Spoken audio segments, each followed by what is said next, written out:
In the hush of a boundless night, where starlight itself seems a forbidden whisper, rise the monuments of eternal decree, not built by mortal hand for solace, but carved from the very pulse of creation, freezing its vibrant beat into unyielding stone. These are the truths proclaimed immense and immutable, their weight pressing earthward, trapping souls in their shadow. Look closely, and you see not worshippers, but figures etched into the very rock, their forms merging with its cold, unyielding surface. Here, thought, swift and free as the desert wind, is stilled, caught in the fossilized grandeur of dogma. Young souls, vibrant with life's fresh bloom, are drawn to these structures, their curiosity slowly, tragically, settling into postures of acceptance. They're in a fire banked by the vast, oppressive stillness. It is a world where the only light is the cold reflection of polished certainty, and the only path one already deeply grooved into the ancient, silent stone.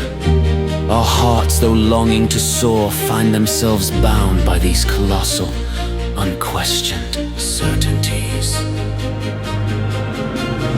Deep within these towering structures and chambers, echoing with the rhythmic clang of mallet and chisel-robed figures labor. With grim determination, the priests of certainty carve their narratives into the very bedrock of existence.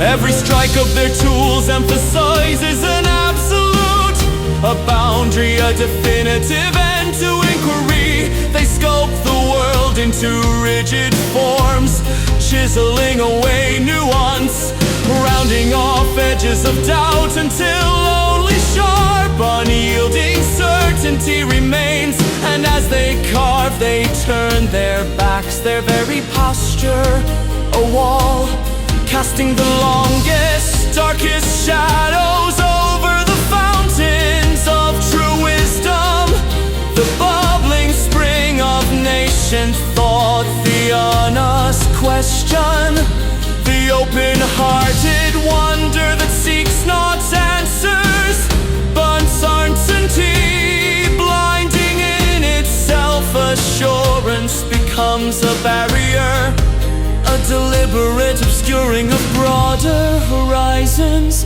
of perspectives not yet solidified. They champion their singular path, blocking all others with declarations of heresy, stifling the gentle breeze of doubt before it can stir the leaves of new ideas. We stumble into the shadow halls where reason's light, once a flickering candle, now dwindles to a mere ember, threatening to extinguish completely. These are vast, meandering labyrinths of thoughts built not for explorations, but for containment. Each corridor mirrors the last, each turning brings us to a familiar yet unsettling dead end. The air hangs heavy with the dust of forgotten questions, of voices that once dared to challenge, now reduced to faint, disembodied echoes. Here, the very act of seeking becomes disorienting. Logic unmoored from truth ties itself in knots. We grasp at shadows, mistaking them for substance. Our minds ensnared by circular arguments, by truths proclaimed without evidence, by doctrines that thrive in the absence of sunlight.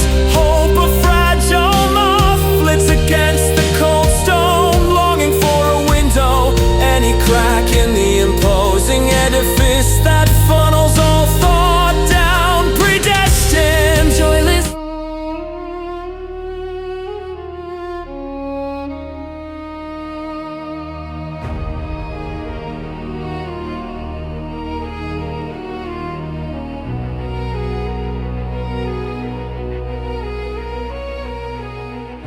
hope, a fragile moth, flits against the cold stone, longing for a window, any crack in the imposing edifice that funnels all thought down predestined. Joyless past the search for meaning becomes an act of quiet desperation.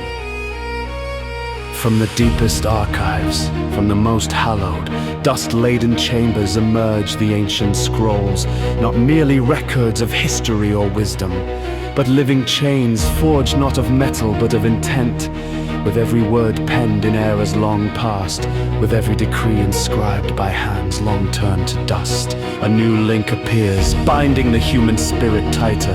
These are the traditions, the unchangeable laws, the rigid interpretations that cascade through generations, passed down with unblinking reverence. They are whispered in hushed tones, chanted in solemn rituals, their very antiquity lending them an unbreakable power. They envelop us, coiling around our limbs, our minds, our very souls, each parchment becoming a tangible shackle.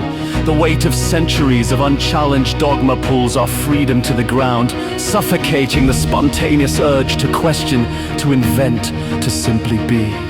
We are prisoners, not of walls, but of words of ink that has dried into an absolute. Watch as the hosts descend, insidious and unseen, cast by the architects of control. These are the hooks of fear, fear of the unknown, fear of eternal damnation. Fear of ostracism, fear of thinking for oneself. They are baited with promises of security, of belonging, of salvation, and they seek out the tender, unformed minds of the young with cunning precision. They latch onto burgeoning wonder, on the innocent desire to explore, to question everything. Each tremor of doubt, each spark of curiosity is met with a cold, swift tug, reeling the child back into compliance. Doors to inquiry, to independent thought, to the vast open fields of pure wonder are slammed shut with terrifying finality. Question not, believe only, obey without hesitation. These become the unspoken tenets, drilling down into the subconscious, twisting the natural urge to inquire into a crippling paralysis of the spirit. A generation is raised not to seek, but to accept. See how the lamp of faith, meant to illuminate, designed to warm the heart with gentle grace, is twisted, its sacred flame amplified into a blinding, scorching glare. It is no longer a guide, But an absolute, an unyielding spotlight that obliterates all shadows, all nuances, all possibility of alternative truths. Its intensity freezes the very cosmic dance of the universe, reducing the dazzling complexity of existence to stark, two-dimensional certainties. The vibrant tapestry of creation, woven with threads of mystery and endless thrustability, is bleached, colorless, flattened by an overwhelming monolithic truth. Under this harsh, unceasing light, individual expression withers, dissident thoughts are incinerated, and the beautiful, unpredictable rhythm of discovery is silenced. This is not enlightenment, but profound darkness masked as brilliance, demanding absolute conformity in its searing, unwavering beam. In this chilling aftermath, the universe itself is painted in a stark, unforgiving palette of black and white, all the vibrant hues of human experience, the crimson blush of passion, the gold discovery, the emerald of flourishing life, the sapphire of deep contemplation, are stripped away. Meaning, once a rich and multifaceted gem, is ground to dust between the Meaning, once a rich and multifaceted gem, is ground to dust between the millstones of rigid interpretation, reduced to stark binaries, right or wrong, saved or damned, believer or infidel. The exquisite, chaotic ballet of creation, the joyous, terrifying mystery of existence, is reduced to a stark mechanistic march. There is no joy in the seeking, no beauty in the struggle. Only the grim satisfaction of knowing one's assigned place in an unalterable system. All wonder is extinguished, all innovation stifled, all individual spark dulled into a monochrome homogeneity, leaving only the hollow echo of what might have been. But even in the deepest shadow, the human spirit stirs. A quiet rebellion begins, not with noise, but with an internal whisper, a primal urge to breathe free. Minds, once calcified, crack and splinter from Dogma's cage, not shattered, but reborn. The chains of ancient ink dissolve, the fear hooks lose their grip, and the blinding glare of false certainty fades, revealing a softer, more inviting light. Like newly freed birds, we turn towards the flowing streams of unfiltered knowledge, the clear, unburdened waters of reason. We embrace the gentle murmur of wonder, the quiet joy of not knowing, of seeking for its own sake. With open hearts, we step into the sun-drenched meadows of boundless possibility, where the universe, once monochrome, explodes with every conceivable hue. The cosmic dance resumes, not frozen in rigidity, but flowing, evolving, and endless, glorious in permission. We are no